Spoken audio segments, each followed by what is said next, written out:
Okay.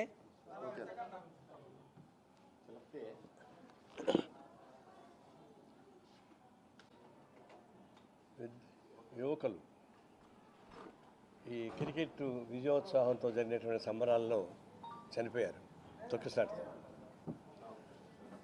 So ఉత్సాహం ఉండడం వేరు, దానికి స్పందన జనం రావడం సహజమే. కానీ దీన్ని కనిపెట్టడంలో ప్రభుత్వ నిఘా వైఫల్యాలు జరుగుతూ ఉన్నాయి.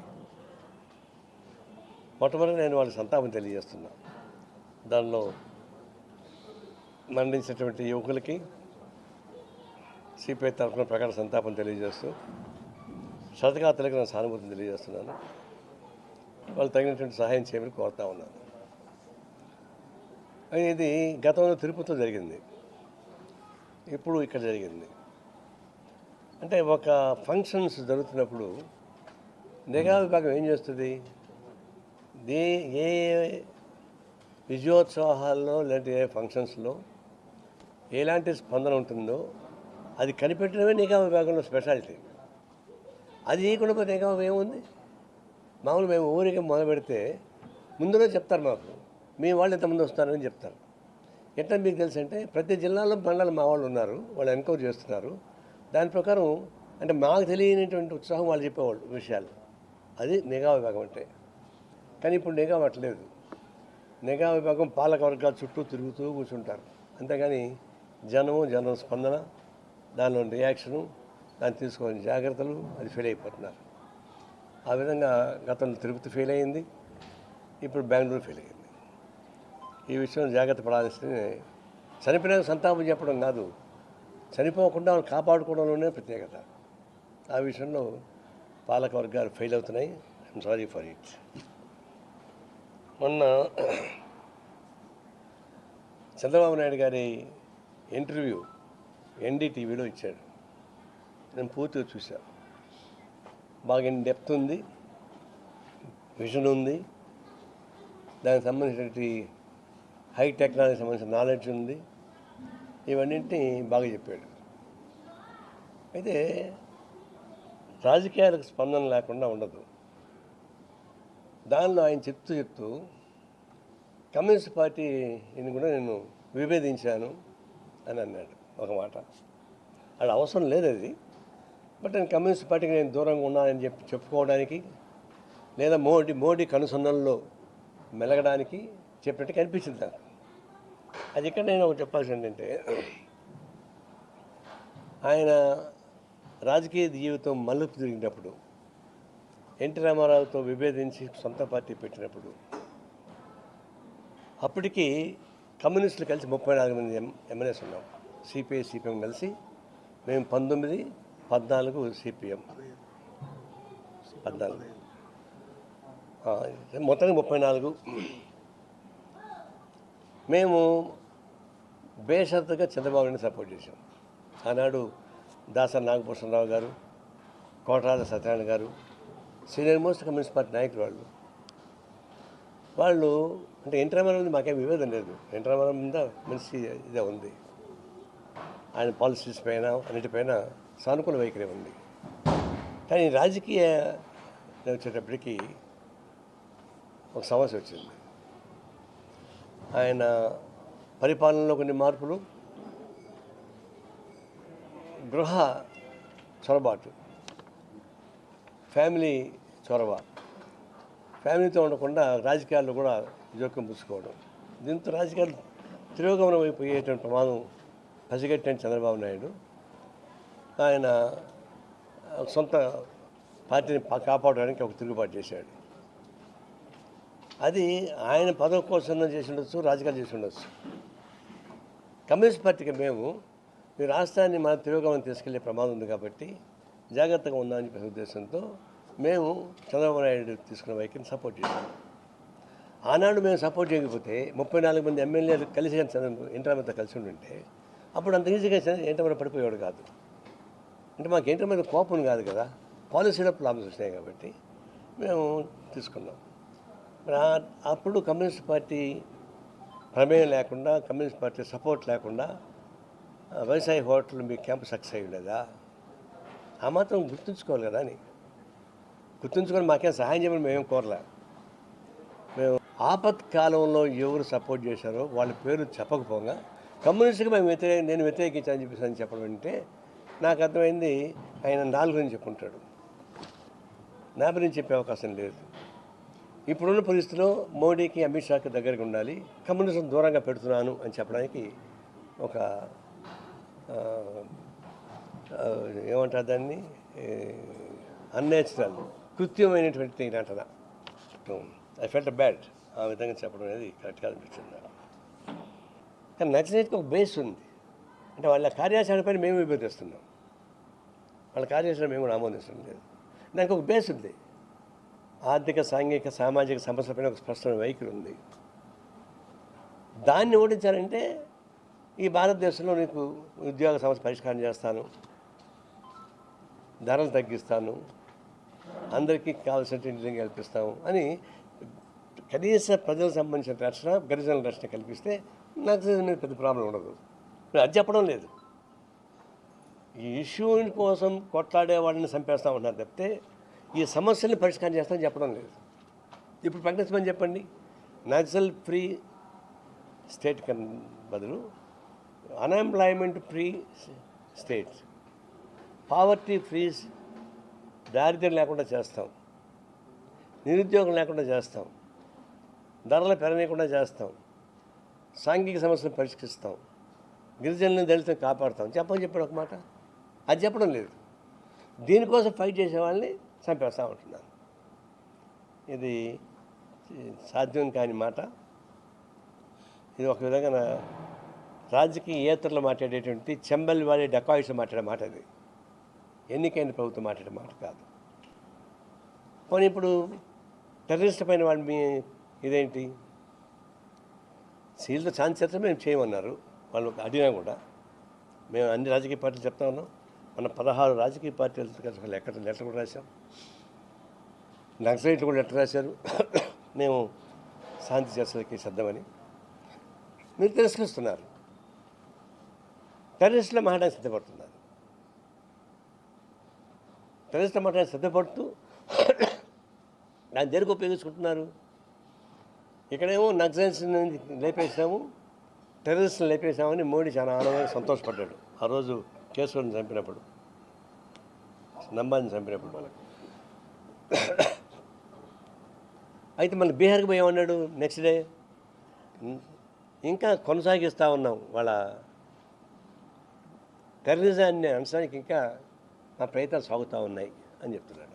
అంటే అర్థం ఏంటంటే ఇంకా 2 నెలలు ఎన్నికలు రాబోతున్నాయి బీహార్లో.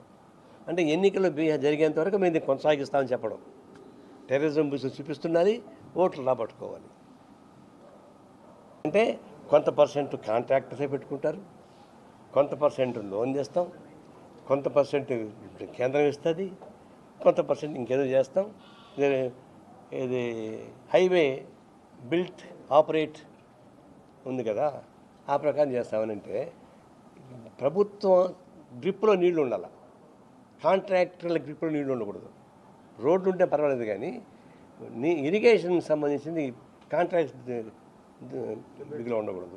అంటే ప్రభుత్వానికి ఏంటి, ఇప్పుడు ప్రకటించినటువంటి ఆన్గోయింగ్ ప్రాజెక్ట్స్ పెండింగ్లో పెట్టి, ఎలక్షన్ మేనిఫెస్టో లేనటువంటి బలంగా చేసి ముందర పెట్టి, డబ్బులు లేకపోయినా సరే దీనికేమో ఇక్కడ జీతాలకి మింగని మెంతుకు లేకపోయినా మీసాలు సంపంగా ఉన్నట్టుగా దీనికేమో 80,000 కోట్ల రూపాయలు బడ్జెట్ పెట్టి ఒక కాంట్రవర్సీ పెట్టి చేసి చేయడం వల్ల నష్టం వరకు వస్తుంది.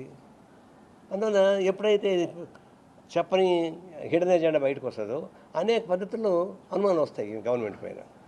అందుకు బలంగా ఆటోమేటిక్గా వచ్చేసింది. ఇప్పుడు అట్లాంటి జోలికి పోబాకండి, దాన్ని స్టాప్ చేయండి, మిగిలిన ప్రాజెక్టును పూర్తి చేయండి, మనం మాట్లాడుకోవచ్చు. అది 2 రాష్ట్రాలు మాట్లాడుకోవాలి, 2 రాష్ట్రాలు కూడా మాట్లాడుకోవాలి, కేంద్రం మాట్లాడాలి. సనాతన సిద్ధాంతం గురించి ఆయన ఏం చెప్తే వినండి, మేము చెప్పి నిలమాకండి. బ్రహ్మానందం కూడా బాగా చెప్పారు, బ్రహ్మానందమే బాగా చెప్పారు. అది కాదు, ఆయన ప్రవచకులు కదా, అందరూ ఆమోదించేటువంటి వ్యక్తులు కదా వాళ్ళు, ఒక పార్టీ కాదు కదా వాళ్ళు. నేను గరికపాటి గారిని నేను ఉదాహరణ తీసుకుంటున్నా. ఆయనే కమ్యూనిస్ట్ కాదు, ఆయన ఒక ఎథియిస్ట్ అయి ఉంటాడు అంతే.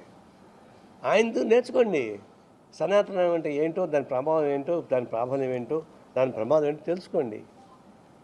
తెలుసుకోకుండా ఎందుకు వాళ్ళు కాషాయీకరణ వాళ్ళు చెప్పినంత ఏంటంటే ఆర్ఎస్ వాళ్ళు చెప్పిన భజన చేస్తారు. మీరు వాళ్ళకి భజన చేసుకోండి కావాలంటే, ఆర్ఎస్కి భజన చేసుకోండి మీకు సహాయం కోసం, పదవుల కోసం. కానీ మీ పదవుల కోసం ఆర్ఎస్ని సపోర్ట్ చేస్తూ ఈ ప్రమాదకరమైన సిద్ధాంతం, అత్యంత నీచమైన సిద్ధాంతం, అత్యంత మానవరహిత సిద్ధాంతం, మహిళా వ్యతిరేక సిద్ధాంతం అది సనాతన ధర్మం. దాని గురించి మాట్లాడి నేను సెక్యులర్ స్టేట్లో ఉంటాను, నేను మంత్రి పదవిలో ఉంటానంటే ఎటు గుర్తుంది? మా పవన్ కళ్యాణ్ దయచేసి మీరు సనాతన ధర్మాన్ని పాటించుకుంటూ ప్రచారం చేసుకుంటూ పోండి. ఉప ముఖ్యమంత్రి రాజకీయాలు వద్దు.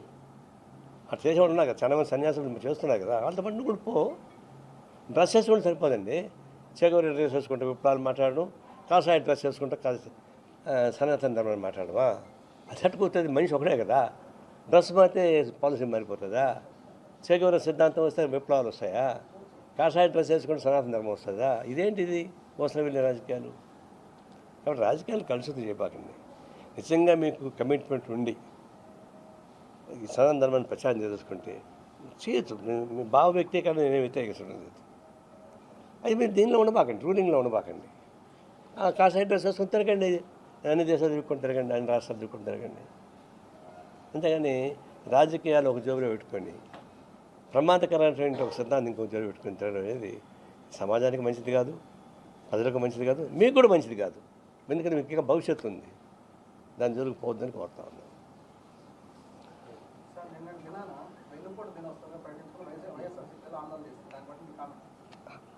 వెన్నుపోట్ల వెన్నుపోట్లు మీద ఒక ఆందోళన, వెన్నుపోట్లను ఓడించామని చెప్పని ఇంకొక ఆందోళన, రెండు జరుగుతున్నాయి. ఒకటే కాదు, జరగనేయండి, ఇద్దరు పోటీ పడుకోలేయండి. వెనకండి అదేమి ఇప్పుడు నేను చెప్పేసాను. ఇప్పుడు ఈరోజు దేశం రాష్ట్రం మొత్తం మీదుగా కొంతమంది సన్స్ట్రోక్ కూడా పడిపోయారు పాపం వైసీపీ నాయకులు. వాళ్ళకి అలవాటు అదిగా పాపం ఎండ తిరిగేది.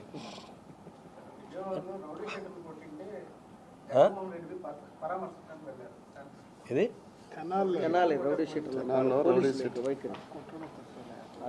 రౌడీ షర్ట్ వాళ్ళని వీధిలో కుట్టిన వాళ్ళ. అవును, అట్ట కొడతారు. రౌడీ షర్ట్ కావచ్చు, వీధిలో పెట్టుకోండి. ఏమి చూసా వీడియో. దాడి చేసి అది వేరు, కానీ నడి వీధుల్లో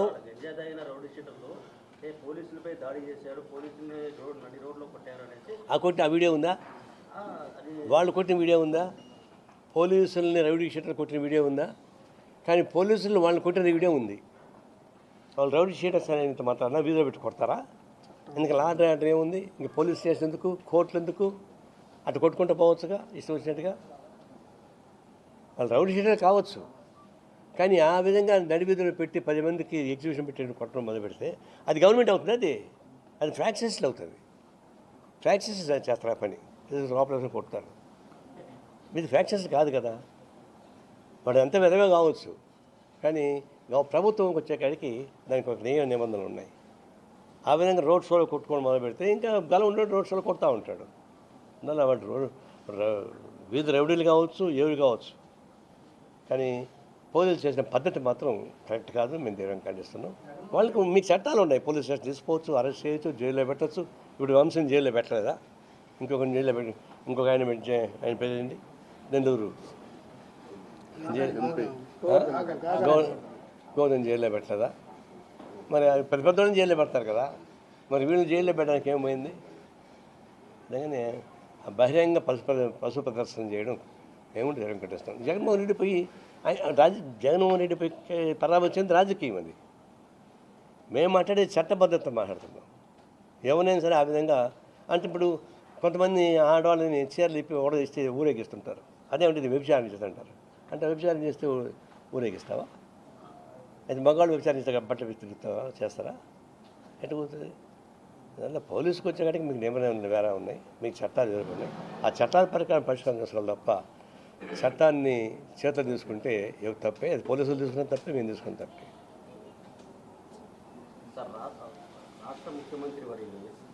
రాష్ట్ర ముఖ్యమంత్రిని జగన్మోహన్ రెడ్డి తనాల్లో అదే చంద్రబాబు మీద కూడా 26 కేసులు ఉన్నాయి, రోడ్డు మీద ఇచ్చి కొడితే బాగుంటుంది అనేసి చంద్రబాబు మీద 26 కేసులు ఉన్నాయి. అతను నేను రోడ్లు ఈడ్చి కొడితే ఇలా బాగుంటుందని కామెంట్ చేశారు. కామెంట్ చేయొచ్చు ముఖ్యమంత్రి. ఇప్పుడు ఈ ఇద్దరు గతంలో కొన్ని నంద్యాలలో కాదు నేను అది చెప్పడంలా.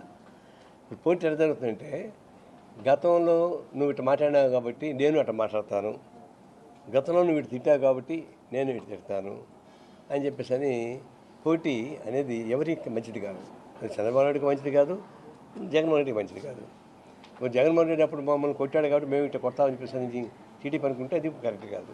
ఏదైనా నేను కూడా ఆ మాట ఇది ఈ విషయంలో పోలికలు మంచి కోసం పోల్చుకోండి, ఎట్లా ఉండాలి చెప్పుకోండి. అని అతను చెడు పని చేసినారు కానీ ఇంకా ఎక్కువ చేస్తా అని చెప్పేసి అని మొదలు పెడితే తొనసుంటహా అని చెప్పని ఇద్దరు సొంటలు గురించి మాట్లాడుకుంటూ ఉంటుంది తప్ప ఇంకోటి నాకేం కనపడలేదు.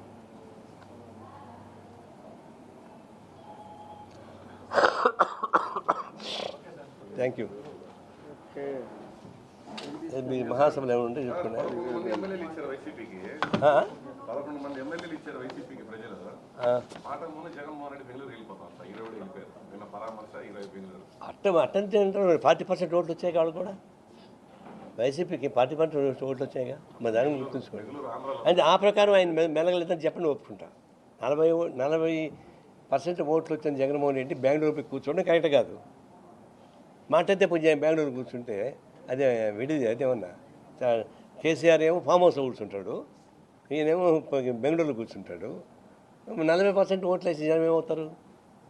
కాబట్టి ఆ పద్ధతిలో ఇప్పుడు ఒకటి పెట్టుకోండి, అసెంబ్లీకి నేను పోనంటున్నాడు. నీకు 40% ఓటు వచ్చిన తర్వాత అసెంబ్లీకి నువ్వు పోకుండా పోతే ఆ 40%కి వేసిన జనం అంతా వేరే చదవాలా, పనికి వాళ్ళ నీకు అతని సీటుకి పోవచ్చు అసెంబ్లీలో. జనం ఇచ్చారుగా నీకు, మరి జనం మర్యాద కాపాడాలిగా.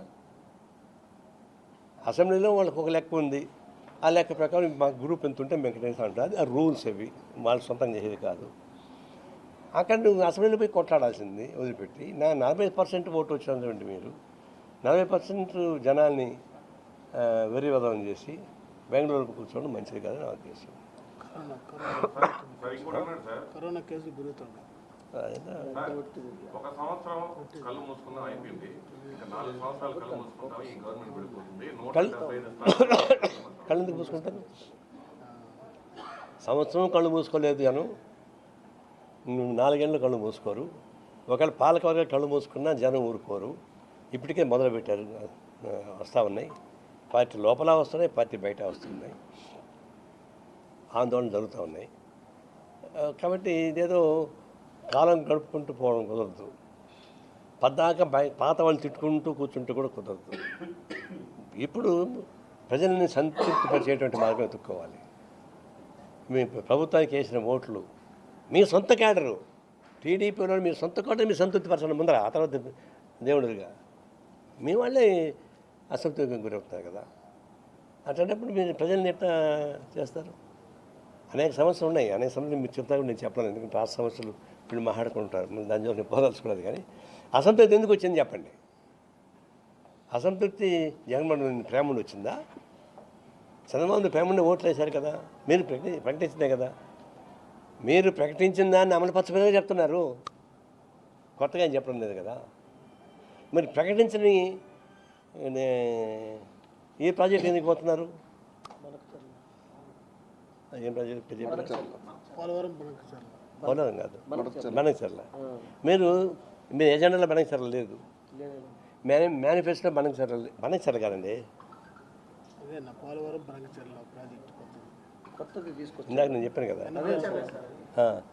ఇప్పుడు ఇది మీకు ఎన్నికల ప్రణాళిక లేదు, ఎక్కడ మాట్లాడాల. సడన్గా తెలిసి దాన్ని పెట్టి 2 రాష్ట్రాల మీద తగ్గు పెడుతున్నారు, రాష్ట్రంలో తగ్గు పెడుతున్నారు. ఇదంటే నాకు అనిపిస్తుంది ఏంటంటే బడా కాంట్రాక్టర్స్ అందరూ దీని వెనక ఉన్నారు. గుర్తుపెట్టుకోండి, నువ్వు గుర్తుపెట్టుకో జగదీష్. ఈ బనకచర్ల 80,000 కోట్ల రూపాయల బడ్జెట్, డబ్బులు లేకపోయినా డబ్బులు వస్తాయి అంటే కేవలం ఎలక్షన్ సంబంధించినటువంటి వ్యూహం ఎత్తుగడగా కనిపిస్తాయి. కానీ నిజంగా దేశాన్ని కాపాడాలని టెర్రరిజం అనే అంశాలైనటువంటి ప్రయత్నం మనకేం కనపడలేదు. వాళ్ళకి టెర్రరిజం ఉంటేనే మంచిది.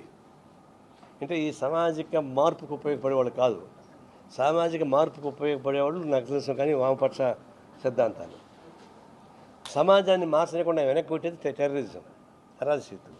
వాళ్ళు ఉండాలి వీళ్ళకి క్షేమంగా. ఈ దేశాన్ని ఉద్ధరించే వాళ్ళు ఉండడానికి వీల్లేదు.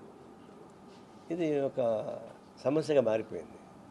ఇప్పుడు ఏమంటున్నారు, నక్సలైట్స్ని సమర్థించే వాళ్ళందరూ కూడా దేశద్రోహులే అని చెప్పని మొత్తం కొట్టేస్తున్నారు. మన రాహుల్ గాంధీ ఒక ఉత్తరం రాశాడు, 16 పార్టీలు కలిపి ఒక ఉత్తరం రాశాయి, దానిలో అందరూ ఉన్నాము. ఇప్పుడు చూసావా, ఈ దేశాన్ని ద్రోహం చేసేవాళ్ళు ఒక సపోర్ట్ చేస్తానని చెప్పేసి రాహుల్ గాంధీ, అంతకుముందు కమ్యూనిస్టులు అనేవాడు, ఇప్పుడు రాహుల్ గాంధీ కూడా దేశద్రోహం లెక్క. దాని దేశద్రోహుల సంఖ్య పెరిగిపోతుంది వాళ్ళ దృష్టిలో. అంటే ఇది ఒక బ్లాక్మెయిల్ సిస్టమ్ తప్ప నాకు ఇంకేం కనపడలేదు.